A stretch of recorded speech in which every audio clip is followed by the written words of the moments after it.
Dear student, आज मैं आपको वो ट्रिक बतलाऊंगा जिससे आप किसी भी फिजिकल क्वांटिटी का आसानी से डायमेंशनल फार्मूला ज्ञात कर सकते हैं। ओके, तो मैं यहाँ पर कुछ कॉमन डायमेंशनल फार्मूला लिखने जा रहा हूँ, कुछ कॉमन फिजिकल क्वांटिटीज के। आइए उनको देखते हैं, समझते हैं। देखिए, सबसे पहले मैं स्पीड के बारे में लिखता हूँ। स्पीड हो या वेलोसिटी हो, स्पीड हो या वेलोसिटी हो, एक हमारा क्या है, स्केलर क्वांटिटी है, दूसरा वेक्टर क्वांटिटी है। इसका डायमेंशनल फार्मूला सेम होगा। इसका डायमेंशनल फार्मूला क्या होगा, L T up to the power -1, L T up to the power -1। और वहीं यदि हम एक्सीलरेशन की बात करते हैं, किसकी बात करें, एक्सीलरेशन की बात करें, तो एक्सीलरेशन का जो डायमेंशनल फार्मूला होता है वह होता है L T up to the power -2। तो आप देख सकते हैं कि इन दोनों में जो है ज़्यादा बड़ा डिफरेंस नहीं है। उसमें टी की पावर -1 है, इसमें टी की पावर -1 है, इसमें -2 है। मतलब यह यदि मैं एक पेयर बना दूं तो आई थिंक आपको आसानी से याद रहेगा।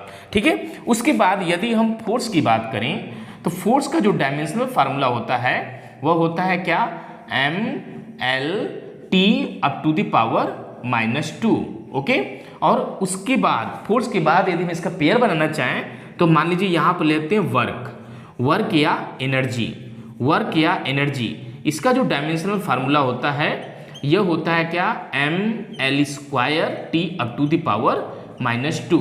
तो आप देख सकते हैं यहाँ पे एल की पावर 1 है, यहाँ पे एल की पावर 2 है। जैसे मैंने ऊपर पेयर बनाया उसी तरह से मैं इनका भी पेयर बना देता हूँ। ठीक है, उसके बाद हम चौथा जो है, यदि हम चार्ज की बात करें तो चार्ज का जो है डायमेंशनल फार्मूला होता है क्या, एटी। क्या होता है, एटी या टीए। एटी आप बोल सकते हैं, एटी, ओके, या टीए, कुछ भी बोल दीजिए, नो प्रॉब्लम। ठीक है, एटी ले लीजिए या टीए ले लीजिए, दोनों में लिख दे रहा हूं, कोई भी आप ले सकते हैं। ठीक है, तो ये जो पांचों हैं ये ऐसे कॉमन डायमेंशनल फार्मूला है जिसके बेस पर कोई भी फिजिकल क्वांटिटी हो आप आसानी से निकाल सकते हैं। आइए देखते हैं, एज फॉर एग्जांपल, जैसे आपने ये फार्मूला देखा होगा, F directly proportional m1 m2 upon r square. ठीक है, आपने कूलम्ब्स लॉ में इसको पढ़ा होगा। और यदि इस डायरेक्टली प्रोपोर्शनल के साइन को यहाँ पर हटाया जाता है तो एक फार्मूला प्राप्त हो जाता है, ये होता है F = G m1 m2 upon r square, जहाँ पर G एक प्रोपोर्शनल कांस्टेंट है। ओके, डायरेक्टली प्रोपोर्शनल कांस्टेंट है जिसको हम यूनिवर्सल ग्रेविटेशनल कांस्टेंट बोलते हैं। क्या बोलते हैं, यूनिवर्सल ग्रेविटेशनल कांस्टेंट। ओके, क्या बोलते हैं, यूनिवर्सल ग्रेविटेशनल कांस्टेंट। और यदि आपसे बोला जाए कि यूनिवर्सल ग्रेविटेशनल कांस्टेंट जी का डायमेंशनल फार्मूला निकालिए, इसका यूनिट निकालिए, तो कैसे निकालेंगे। ठीक है, तो हम पहले इस फार्मूले को प्राप्त करेंगे। जी का फार्मूला होगा क्या, तो जी बराबर, इसका साइड में मल्टीप्लाई हो जाएगा, क्रॉस मल्टीप्लाई हो जाएगा, और ये बन जाएगा F × r स्क्वायर, और ये हो जाएगा divided by m1 × m2। Okay, कोई डाउट। ओके, अब हम निकालने जाते हैं जी का डायमेंशनल फार्मूला। क्या निकालते हैं, डायमेंशनल फार्मूला ऑफ जी। अब हमारा असली फार्मूला जो ये प्राप्त हो गया है, इस बेस पर हम जी जो कि यूनिवर्सल ग्रेविटेशनल कांस्टेंट है उसका हम डायमेंशनल फार्मूला आसानी से निकाल सकते हैं। ठीक है, क्या निकालना है अपने को, डायमेंशनल फार्मूला ऑफ जी।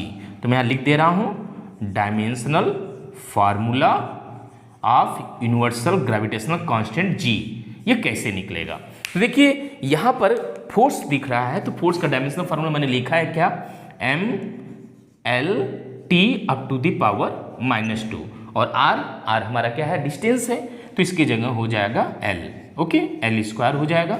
आप जानते हैं M for mass, L for length, T for time, MLT। Okay, तो असली ये MLT फॉर्म में होता है। तो L क्या डिस्टेंस है, इस वजह से मैंने L लिया, स्क्वायर लगा दिया।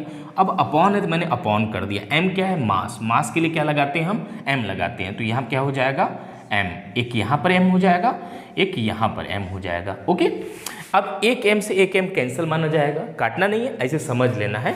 M से M कैंसिल हो जाएगा, मतलब पावर 0 हो जाएगी, जिसकी वैल्यू 1 आएगी। ओके, अब बचेगा M की पावर 1 है, ये जब न्यूमरेटर साइड जाएगा तो तो पावर -1 हो जाएगा। तो सबसे पहले हम m को लिखते हैं, तो इस वजह से ये हो जाएगा m की पावर -1। ओके, अब l को देखते हैं, l की पावर 1, l की पावर 2, ये मिल के क्या हो जाएगा l की पावर 3, और t की पावर -2, और यहाँ पर है ही नहीं कहीं, ठीक है, तो ये हमारा क्या हो जाएगा t की पावर -3। तो ये हमारा डायमेंशनल फार्मूला निकल जाएगा। फिर से देख लेते हैं, m से m कैंसिल हो जाएगा, m की पावर 1 बचेगा, ऊपर जाके -1 हो जाएगा, l की पावर 1, l की पावर 2 मिलके l की पावर 3 हो जाएगा, और t की पावर -2, t की पावर -2, ठीक है। तो चूंकि अकेले तो वैसे ही रह जाएगा। तो इस तरह से आप किसी भी डायमेंशनल फार्मूला का, जो किसी भी फिजिकल क्वांटिटी का डायमेंशनल फार्मूला आसानी से निकाल सकते हैं।